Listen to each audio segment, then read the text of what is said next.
Greetings, alien being. I have journeyed many light years from Earth to set foot on the sands of your planet. I don't care where you come from, pal. It's still £2 for a deck chair.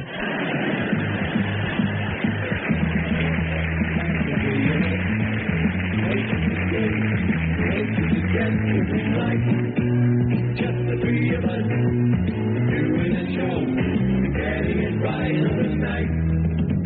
I'm Robin, and I'm handsome. And I'm Maurice, and I'm tall. I'm Graham, I'm ugly, I'm short, and I'm fat, and I'm all as a billiard ball. And we interrupt this programme with a gale warning. Keep your hands up, gale pals, I'll nut you.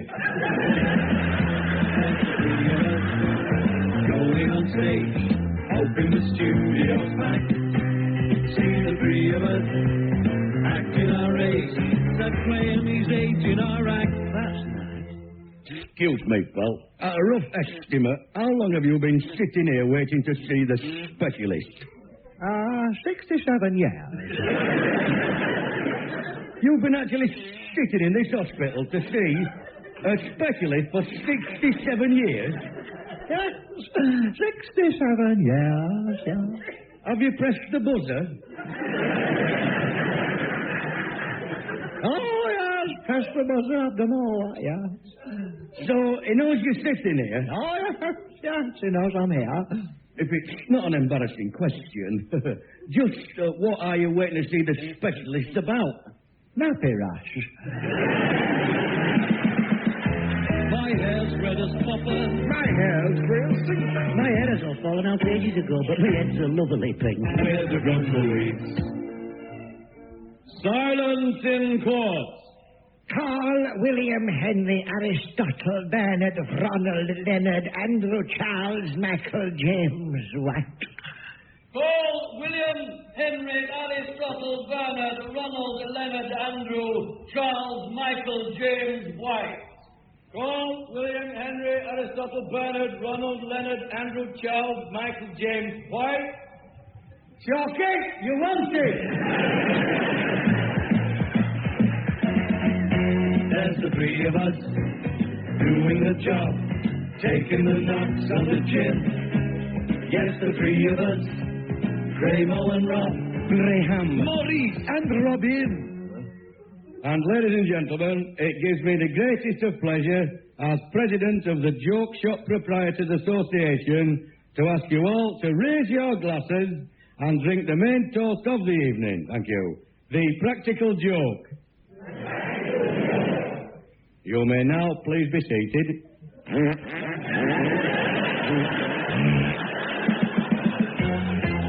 things come in threes. I've heard that as a lad. I'm Robin. I'm Maurice. He's Graham. Well, 2 out of 3's not bad. trio, everyone needs half an hour with someone and the Grumbleweeds.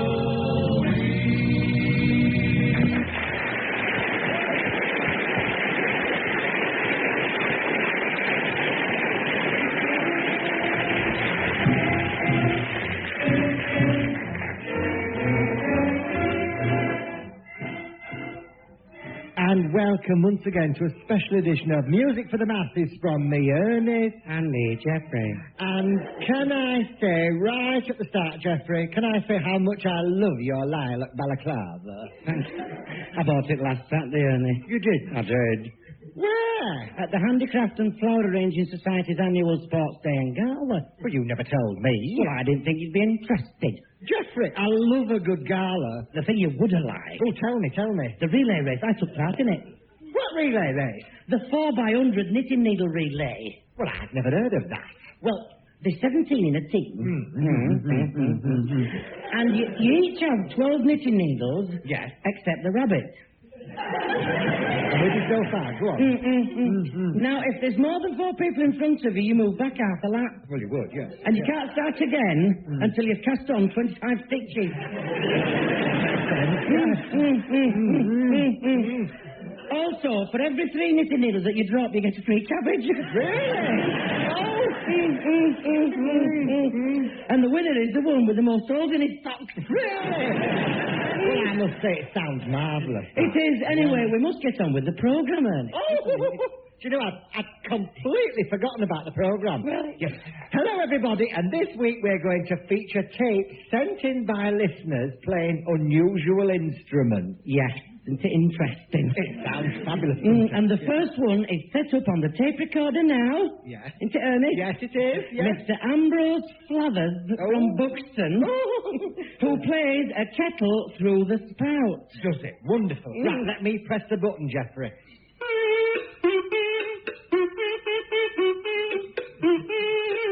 Isn't that marvellous, listeners? Oh! You can switch it off now, Geoffrey. It just shows what ingenuity can do. I said you can switch it off now, Geoffrey. I just have done. Send in your tapes to Ernest and Geoffrey, care of the BBC. Geoffrey, will you switch it off? Ernest, I switched it off ages ago. Look, it's not even going round. Well, who's playing that kettle? And what's he trying to do? He's trying to be a record breaker!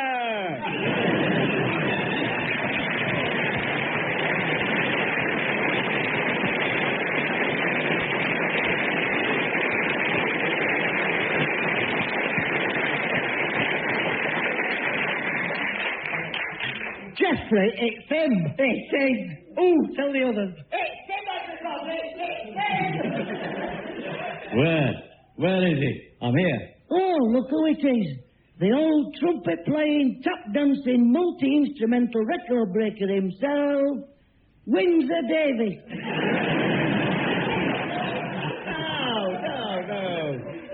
No, it's Castle. Windsor Castle.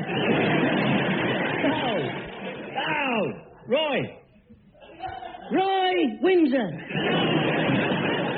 Oh, I am Roy Castle. I can't believe it. I just can't believe it. Well, I'm afraid it's true. All right, lads. Where's this record breaker bloke, then? Oh, no, Fred Fibber, that's all we flipping need. Now, look, Castle, old pal. When are you going to put me in that Guinness Book of Records job? Well, what did you have in mind? Check your pick, pal. I've swum Atlantic. I've painted Forth Bridge in 3.5 hours. I won Spanish Grand Prix and learned how to speak Russian. And then I had my breakfast. Oh, come on. Well, I think it's fantastic to have such a versatile performer on the show. Oh, thanks. There's no to it, really. I'm talking about Roy. He's a dancer, musician, a singer. You know, old son, you've given me an idea. Seeing we've got Roy on the show, let's give the listeners a rare musical treat. You mean take a popular song and sing it in our own inimitable way? Any suggestions? We'll gather lilacs in the spring again. You won't, pal. I planted radishes. Now look, if we're going to do a song at all, let's do something serious. What about the Grand Old Duke of York? Oh, we don't go in there anymore, do we, Geoffrey? Oh, you won't catch us in there. No, not a chance. Not since the landlord put liquid paraffin in my gin and tonic. What are you two on about now? Duke of York, it's a pub. Why are we talking about pubs? I think the barmaid in there fancies me. I think she's after me body. If she ever finds it, let me know. Okay, look, here's the music, right? Let's give it a go. I'll give you 3 in. 1, 2, 3. Oh, the Grand Old Duke of York, he had 10,000 men. He might them up to the top of the hill and he might... Hang on, everybody. I think I started on the wrong foot. No, look, Uncle Rubbish, you don't have to start on any foot. I wanted to use your voice, not your feet. I've heard him sing, pal. There's no difference. Okay, look, I'll go through the rest of the words. When they were up, they were up. And when they were down, they were down. And when they were only halfway up, they were neither up nor down. Brilliant. Can I ask a question? If you must, yes. If there's 10,000 of these Duke of York's men, and they marched halfway up this hill, the ones at the back would still be at the bottom. Aye, He's got a point there, he's right. Well, your supposition, of course, is based on the premise that they were formed in columns of 3 and not flanked by any other military impedimenta. Pass. Right, are you ready for the second verse? Oh, blimey, we're going up that rotten hill again. The verse is, now pay attention, the grand old Duke of York, he had 10,000 men. They beat their drums as they marched up the hill, and they beat them down again. Can I ask another question? There must be an easier way of earning a living. Why did you suggest this song in the first place? What do you mean? Well, it's obvious. If there's 10,000 drums banging away, nobody's going to hear a word we're singing. Okay. We'll try another song then. Old Macdonald had a farm, E-I-E-I-O. But I think that's a stupid name for a farm. Don't understand. My Uncle Herbert used to have a farm. I remember one school holiday, my father coming into my bedroom one night and he said, Susan, how would you like to go and have a week on your Uncle Herbert's farm? I bet you enjoyed yourself, didn't you, lad? I did. I used to help him do everything. Milk the chickens, shear the cows, collect the sheep's eggs. For crying out loud, rubbish, will you just belt up? Right, now, who can make a noise like an animal? My Uncle Herbert could. No, please. Look, would you just try and be constructive? Listen, I can make a noise like a sardine.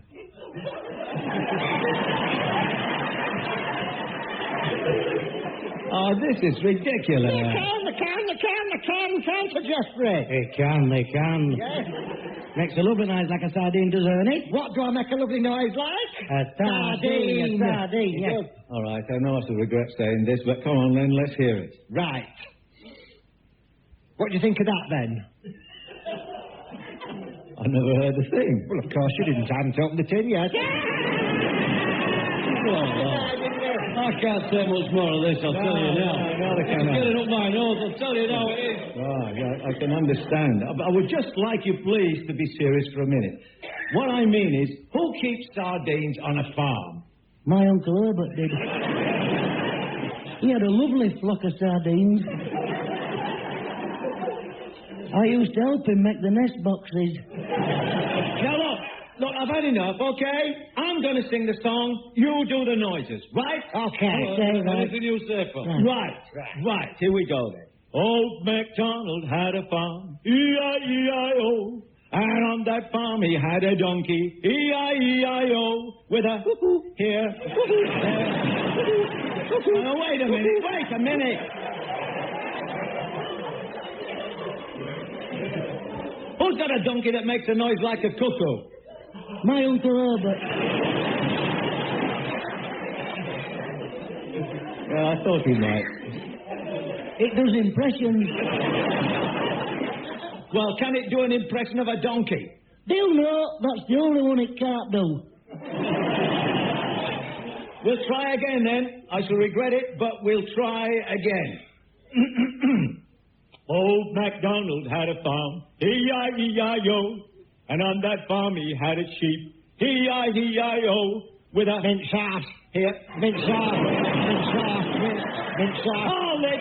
Now, wait a minute! What? Sit with him now, then. No. Sit with him now. Oh, come on! I realise it might be expecting too much, but I was hoping for a sound. Why are you saying mint sauce? I can hardly make a noise like it, can I? All right, Castle, all right, let's get this. If you're so flipping clever, we'll sing the stupid song and you can make the rotten noises. Okay. All right. Anything. Right, lads, after 3. 1, 2, 3. Old Macdonald had a farm, E-I-E-I-O. And on that farm he had a cow, E-I-E-I-O. With a...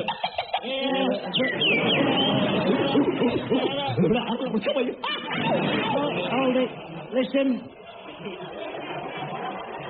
If you're not going to be serious, Roy, we're packing it in.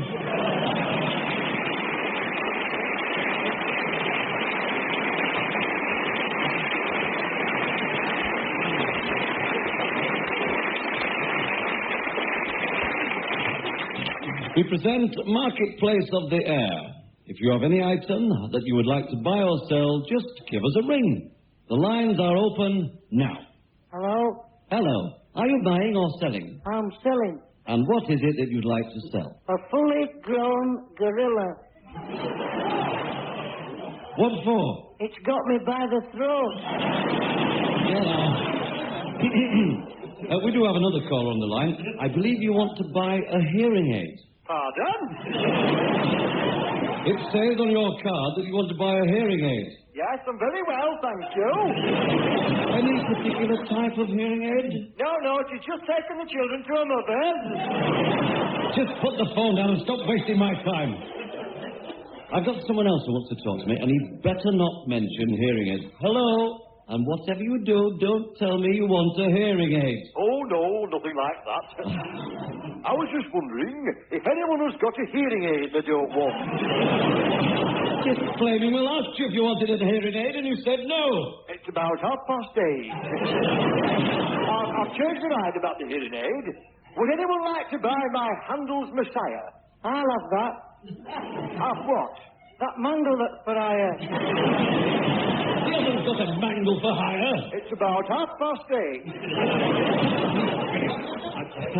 I'm just taking this one final call. Hello. Before you say another word, we are not dealing in hearing aids. Don't even mention hearing aids. If anyone mentions hearing aids again, I'll throw myself in the river. I won't mention a word about what you just said, so don't worry. What is it you'd like to buy or sell? I was wondering, Yes. have you got one of those plastic things that you stick in your ear which works off a battery for people who are a bit mutton jack?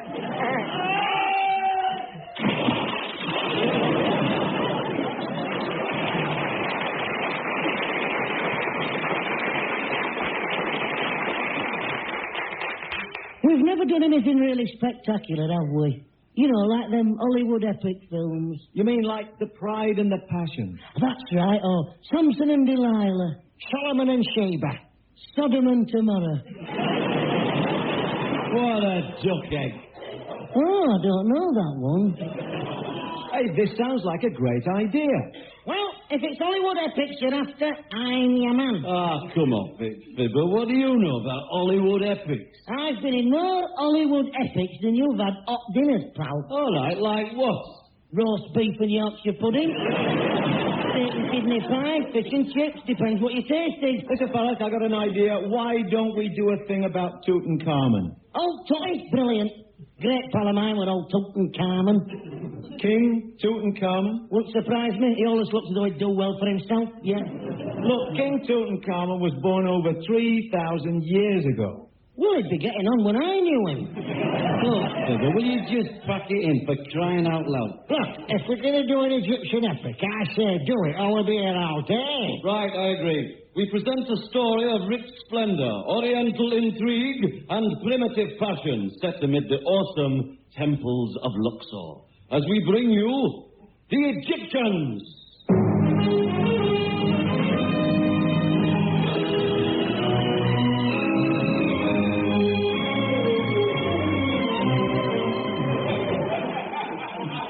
This is the story of the greatest Egyptian who ever lived. Right? The one and only King Tutin Trumpet. Now, his wife is called Queen Patillamy, whose father is King Patillamy. She's known in royal circles as Tutin Trumpet's Trumpet. And believe me, she is fat. I'm not joking. When she does the dance of the seven veils, she uses 6 tarpaulin sheets and a bedspread. Then there's the king's slaves, Mustafa Tinkle, and Ali Ben Nevis. Oi, Fibber, get on with it. Thank you.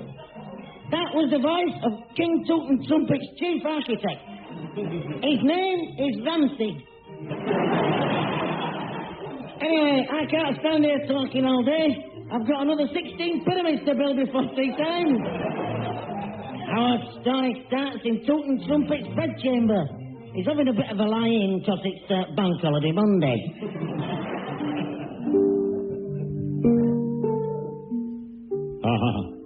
Just look at my beautiful Patillamy. She looks so lovely lying there in those 2 double beds. Wakey, wakey, my love. Patillamy, it's the time to get up. Oh, I was having a smashing dream. I was at this banquet and I had a whole goat to myself. Come, my dearest. Let me kiss your lily white skin. Hey, you're not getting fruity-tooty.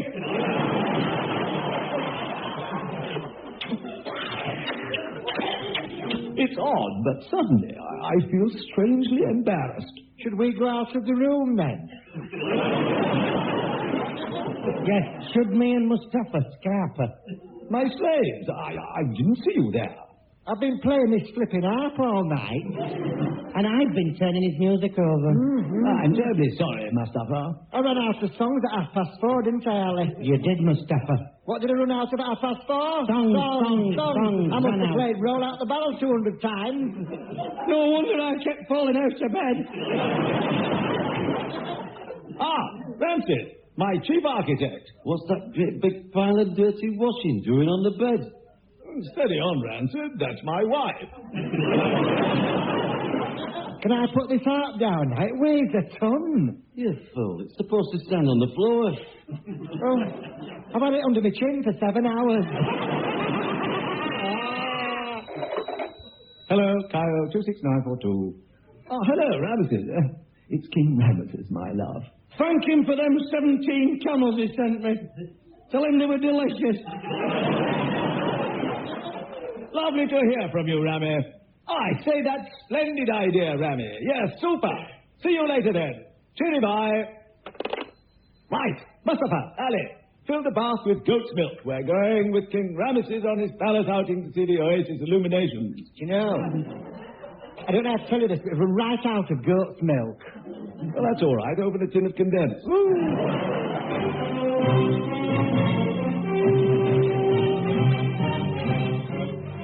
Well, Patillamy, my love, we've certainly got a nice day for it.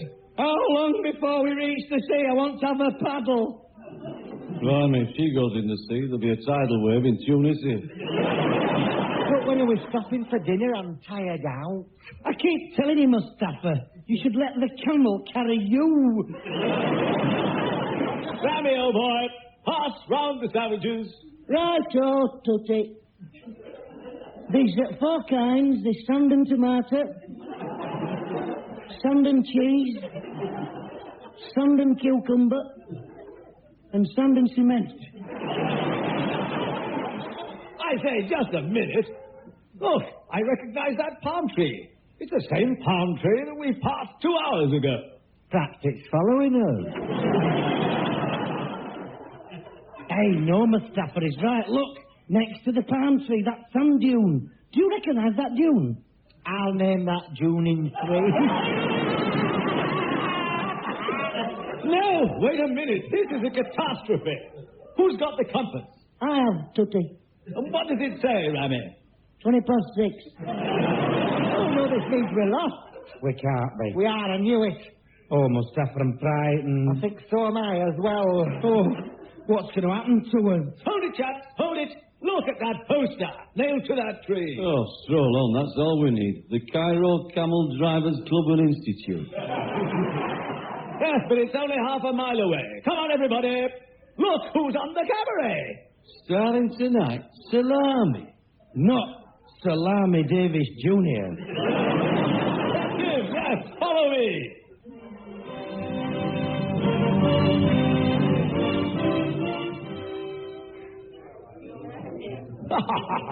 This is marvelous.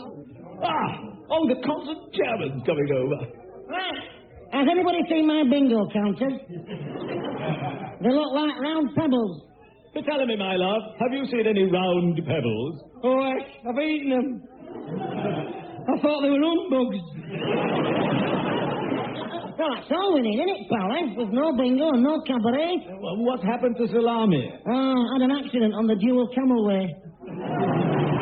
Don't worry, this calls for drastic action. Mustafa Tinkle, Ali Ben Nevis, and Patillamy.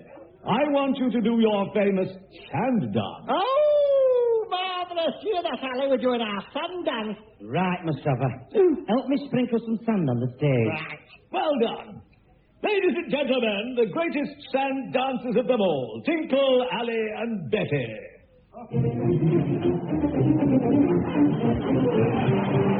Oh, this is marvelous. Wonderful stuff. Get ready for the big finish, Patillamy. And here it comes. Oh, blimey. What's happened? They've disappeared. Oh, no, I don't believe it. The fools. What do you mean? Well, Mustafa Tinkle and Ali Ben Nevis, the fools. You know the sand they sprinkled on the stage? Yes. It was quicksand.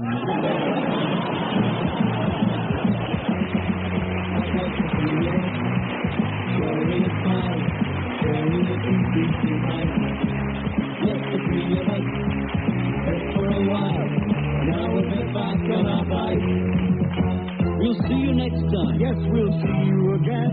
So, tickety-tock, bye for now. Tutty-bye and TTFN. From the three of us, just the three of us. There's me. And me. And him. And wait, I never get a chance to say it.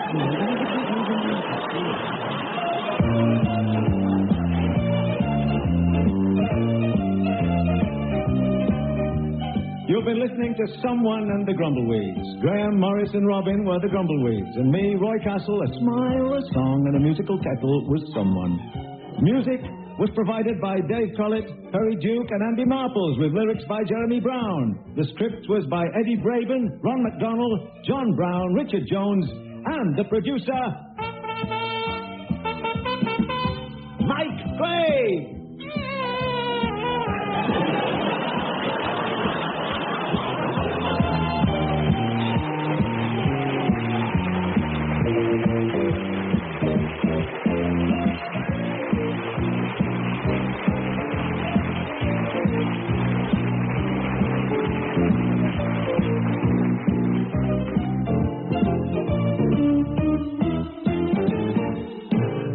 A new series of Someone and the Grumbleweeds.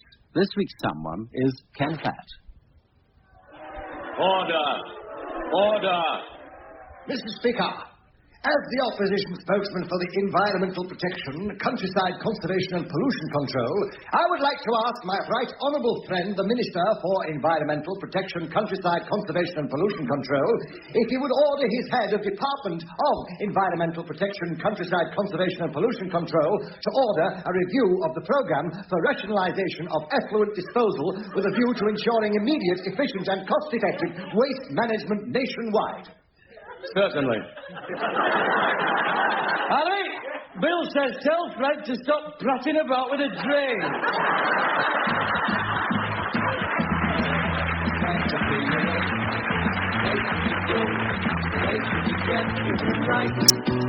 Just the three of us, doing a show, getting it right on the night. I'm Robin, and I'm handsome. And I'm Maurice, and I'm tall. I'm Graham, I'm ugly, I'm short, and I'm fat, and I'm bald as a billiard ball. And we interrupt this programme with news of a major ecological breakthrough. David Bellamy has successfully crossed a horse chestnut with a rubber plant. He's now got conkers that bounce. There's the three of us, going on stage, hoping the studio's packed. See the three of us, acting our age, that Graham he's aging our act. Excuse me, pal. Oh, yes, can I help you? You go past Salford Cemetery? No. Oh. Well, can you take me as far as Stanley Street Crossroads? Stanley Street Crossroads? No. Ah. Well, is it possible to drop me off outside the municipal bath? The municipal bath. No. Oh. Well, how about just taking me as far as the Stonemason's Arms? I'm going to have to disappoint you again there, sorry. All right, then, as far as the bus station, I'll catch your bus. I'm terribly sorry, but, well, could I give you a bit of advice? Certainly. Why don't you ask that taxi driver across the road? This is a hot dog stall. My hair's red as copper. My hair's real silk. My hair has all fallen out ages ago, but my head's a lovely pink. And we interrupt this program yet again to bring you news of the United States Tennis Championships. So it's over to Harry Carpenter at Flushing Meadow.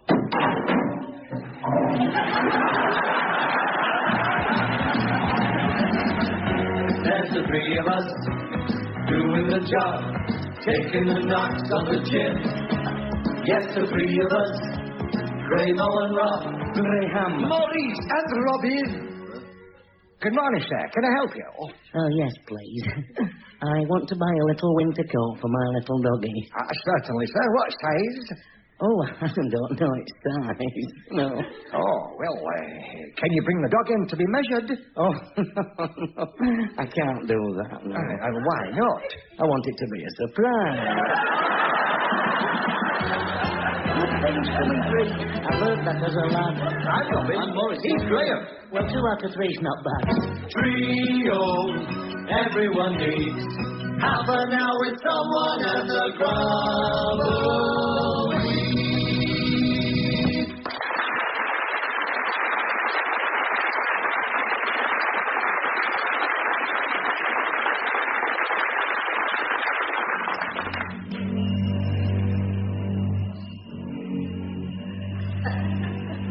Good evening, horror lovers everywhere. Welcome to the horror movie.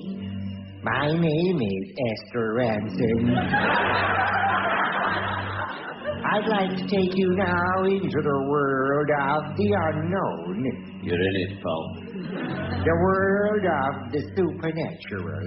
Oh, flipping it. Deep down into the dungeons of the mind. Oh, it is some. Beyond the barriers of human endurance. I want me mum. Into the world of fear and torment. I think I've wet myself. Tonight you will be horrified, mortified, and panic-stricken. They're not bringing back Crossroads, though. From the people who brought you Nightmare on Elm Street, comes something more frightening, more hideous, more petrifying. The door opens.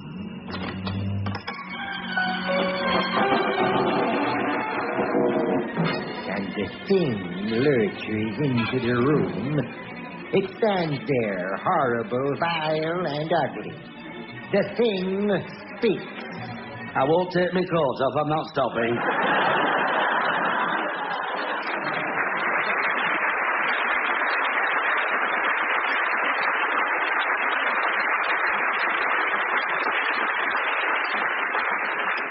Oh, what a privilege. What a fantastic privilege to meet the one and only.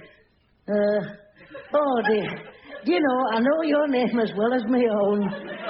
Well, I don't. I've seen him before, old gaffer, but I just can't put a name to the face.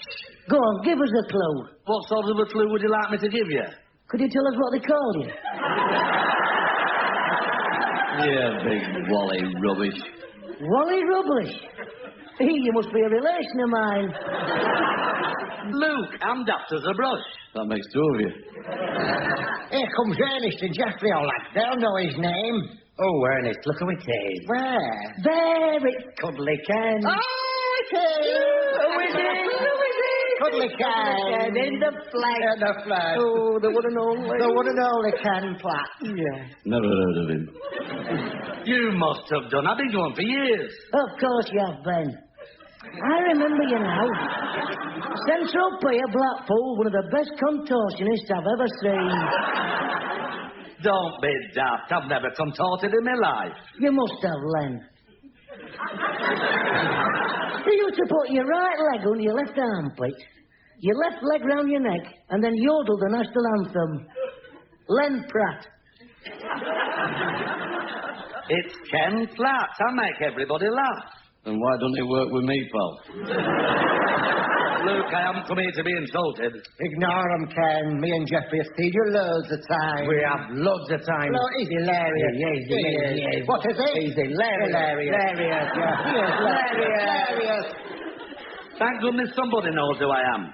I'm not joking. You come on a radio show, get insulted right, left and centre, accused of being a contortionist called Len Platt. It's not right. Hey, just a minute, pal. Don't take that attitude with me. Otherwise, you might just end up with your right leg under your left armpit and your left leg round your flipping neck. Oh, here's Fred Fibber. He knows everything, you know.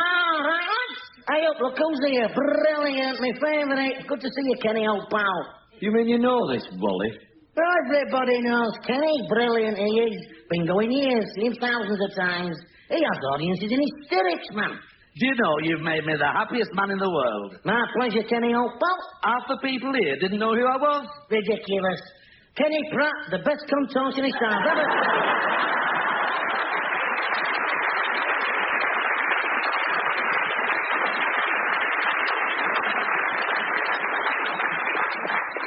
And welcome to Lancaster Gate, the headquarters of the Football League. Association. Pardon?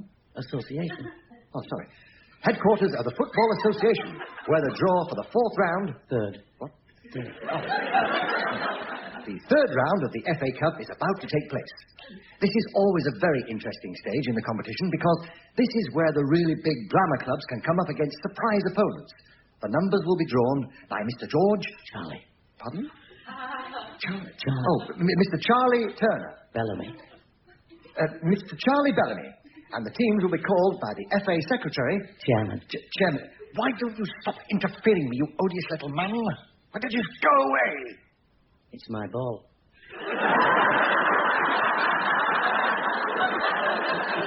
Oh, yes. Yes, quite right. Of course, yes. The atmosphere here is very tense. You could almost hear a pin drop. Sorry, I just dropped a pin. Any more from you, you horrible little man, you'll be thrown out of here. It's my ball. Yes, of course. Would you like a cushion? The draw is now about to take place. Number 34. Nottingham Forest Number 29. will play the Sid Lawrence Orchestra. This is a fascinating draw because the Sid Lawrence Orchestra have been playing very, very well lately. When I spoke to Sid earlier, he said whoever they got, the lads would win. 2-1, 2-1. We'll win. 2-1, 2-1. We'll win. 2-1, 2-1. We'll win. And now it's time to get your pencil and paper out as we present Grumbleweed Recipe Time with the famous German chef, Herr Lacker. Thank you. Und hello, mein Herren und mein Kippers.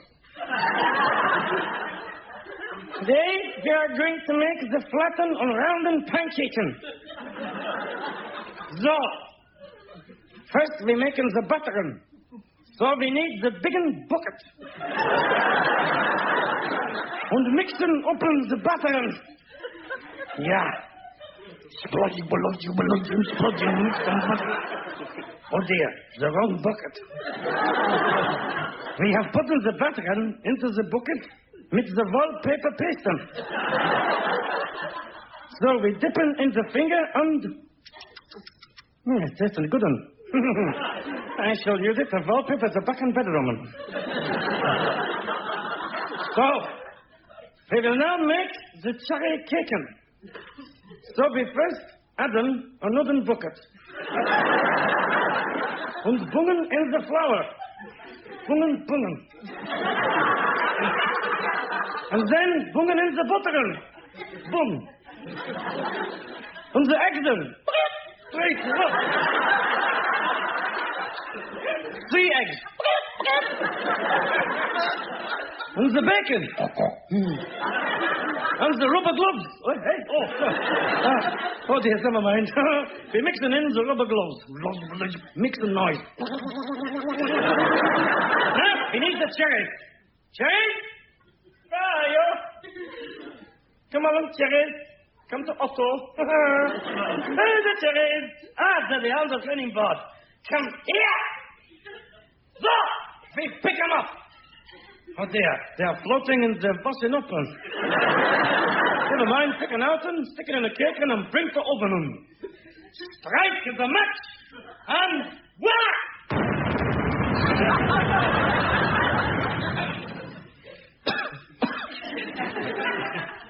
Oh, dear. It's happened again. Never mind, then. Saves us having to eat the filthy stuff and decorate the ceiling. Up it again.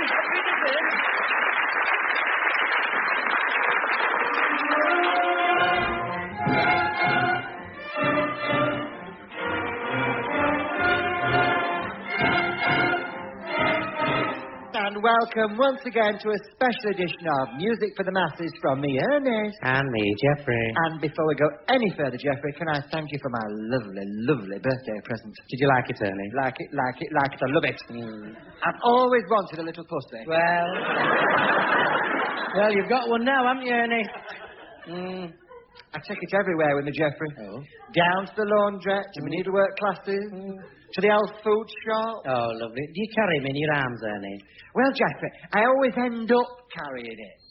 Because he just doesn't seem to like going on his lead. I have to drag him. Ernest? You'd think a little pussycat would enjoy a walk, but no, he just sits there and I have to drag him. Ernest, it's to put your pyjamas in. What's it? It's stuffed, Ernest. You put your pyjamas in it and you sit it on your bed.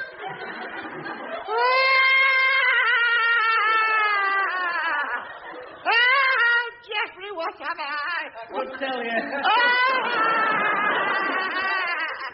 Not my own legs at playtime.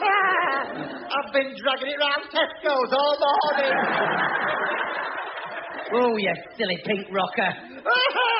Didn't you know? No, Geoffrey, it's so lifelike. But you must have seen the zip under its tummy. Yes, I know, but I thought it had an operation. Ernest, they don't put zippers on after operations. Oh, yes, they did on my Uncle Percy. Oh? Whereabouts, Ernest? Cottage Hospital. Fancy. Anyway, I can't wait to see my Uncle Percy again and tell him. Tell him what, Ernest? Tell him he's got the most unusual place in the world to keep his pyjamas. Anyway, this isn't getting on with the programme, is it? Do you know, Geoffrey, I'd completely forgotten about the programme, and what a surprise we have this week. What a surprise indeed, Ernest. Yes. The world premiere. The world premiere. Of a song on radio sung by the one and only Fred Fibber. Absolutely. Ladies and gentlemen. The one and only... Fred Fibber. Oh, it's clever. It's fabulous. What a figure. Are you all listening? Right. Listen to this. Now, my name is Fred Fibber. Everybody's heard of me. There is never a day goes by when I'm not on TV. I'm always on the front page of your paper, as you know.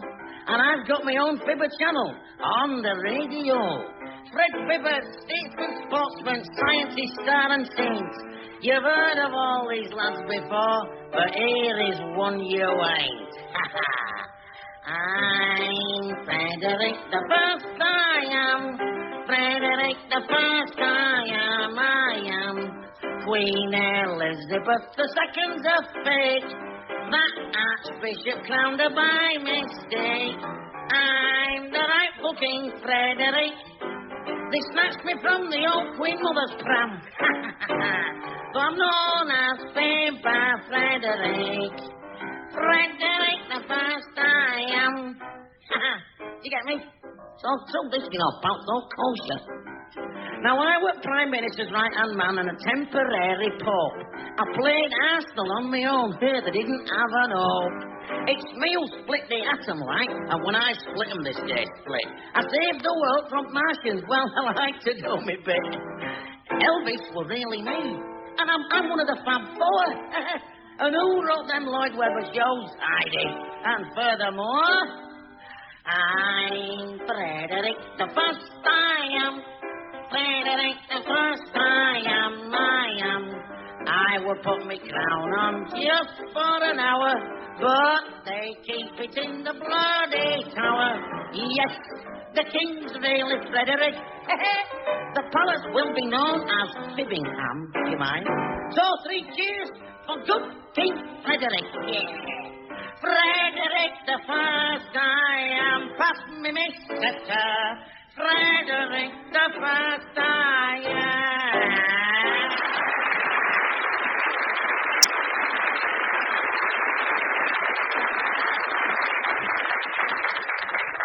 Look, I hope you don't mind me saying this, but when am I going to do something? Have you ever tried dramatic acting? Dramatic acting? Oh, you name it, I'll do it. Good, because we're going to do a big dramatic piece called The Untouchables.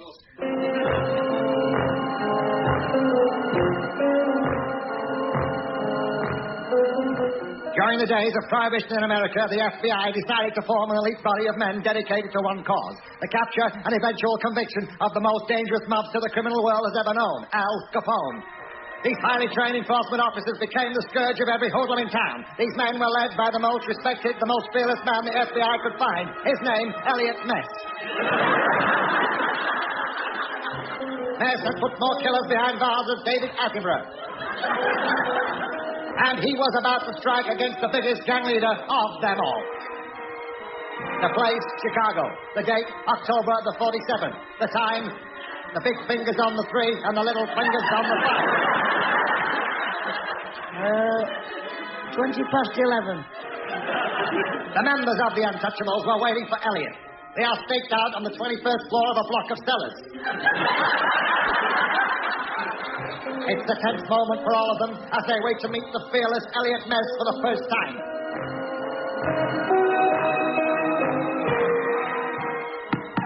The pitiless, the unmerciful Elliot Ness.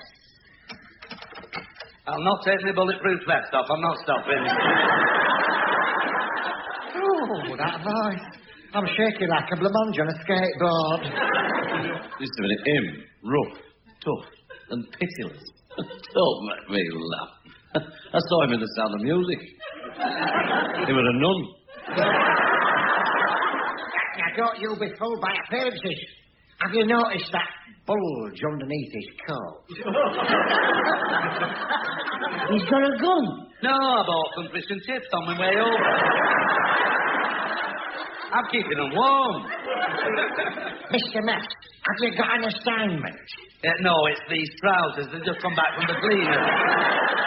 Let me get this straight. He's supposed to be the head of the Untouchables. All right, show us your badge. Certainly. There you are. That's the blue Peter badge. I know. I sent in over 3,000 milk bottle tops. What for? It was the only way I could get rid of them. What happened to the 3,000 bottles of milk? I drank them all. You drank 3,000 pints of milk, what for? Ian Rush said that if I didn't, I'd finish up playing for Accrington Stanley. We now know that Elliot Ness will not be playing for Accrington Stanley. This is bad news for the underworld, because it means... Why don't you just give it a rest, Tom? Okay, I'll go and get something to eat. I've got some fish and chips here. Tell us how you caught Babyface Nelson, Mr. Mess. Well, I knew where he was, so I put a tail on him. Did it work? No, but it kept the flies off the boiled ham. Well, I should have gone to basket weaving. I spotted Babyface Nelson, and I pulled the brim of my hat down over my eyes. What happened? I walked into a lamppost. How did you capture Babyface Nelson, Mr. Mess? Well, I followed him into the park. He sat down on the bench and fell asleep. And then you pulled out your gun and you said, "You dirty rat. You dirty, rotten rat. I've met some dirty rats in my time, but you're the dirtiest rat I've ever met, you dirty rat. You lucky dirty rat. You filthy, dirty rat." And then you filled him full of lead. No, I tied his shoelaces together. If you're so clever, how are we going to catch Al Capone? Easy. Surround him. All of us? No, just you. How can I surround him on my own? With your mouth. It's big enough.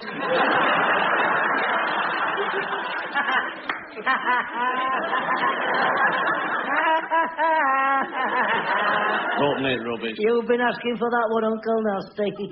And how are we going to capture Al Capone, Mr. Mass? Well, now, I've got a plan. I happen to know where and when Al Capone is going to do his next job. Once again, Ness is one step ahead of the notorious Al Capone. Little does Capone know. One more peep out of you, pal, and I'll swap your ears over and you'll leave here with a vest full of broken ribs. Thank you. Now, as you don't know me very well, there's something you should know about for when we have other secret meetings. What's that? My secret knock. Secret knock. So that when I arrive, you'll know it's me and not some gangster pretending to be me. What a brilliant idea. I'll go outside and do my secret knock. Why don't you just go outside, go home and give us all a bit of peace? I can't do that. Why not? Because... We are the untouchables, we are very brave. We'll fight the body rough and shifty, especially if she's over 50. Full of courage, bold and plucky, no one do we fear. We will catch the naughty men and be back home for news at 10. Can't we all watch Bill and Ben? No. 'Cause we're untouchables.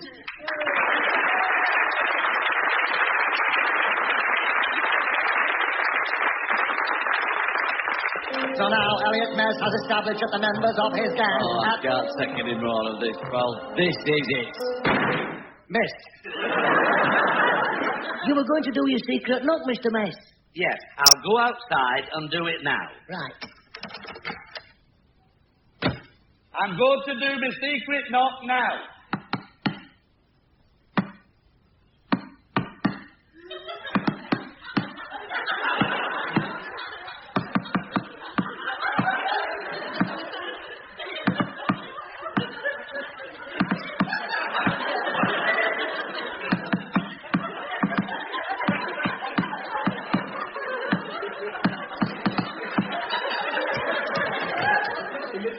I hadn't finished.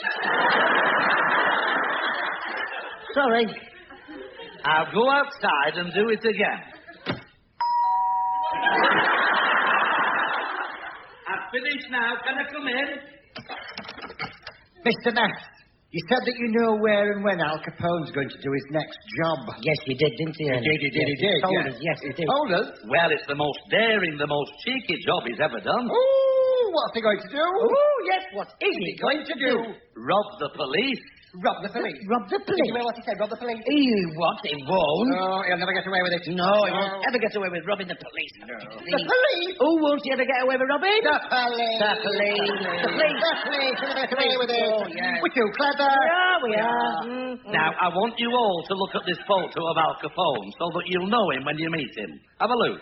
Oh, what a wicked face. Oh, it's evil, that face. It's evil. Cruel. Cruel as well, yes, cruel. And horrible. And horrible. Horrible.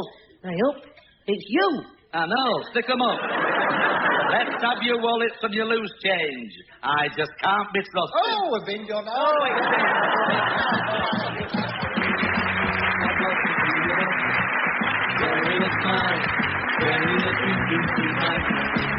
Just the three of us, just for a while. Now we'll get back on our bike. We'll see you next time. Yes, we'll see you again. So, tinkety-tonk. Bye for now. Tatty-bye and TTFN. Of the three of us, just the three of us. There's me. And me. And him. And wait, I never get a chance to say it.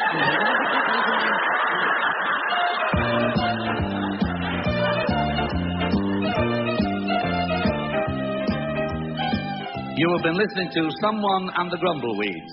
Graham, Maurice and Robin were the Grumbleweeds, and me, daft as a brush, Ken Platt, was Someone. Music was provided by Dave Collett, Perry Duke and Andy Marbles, with lyrics by Jeremy Brown. The script was by Eddie Braben, Ron Macdonald, John Brown, Richard Jones and the producer, Mike Craig, who didn't take his coat off because we sent him home hours ago. Ta-ra!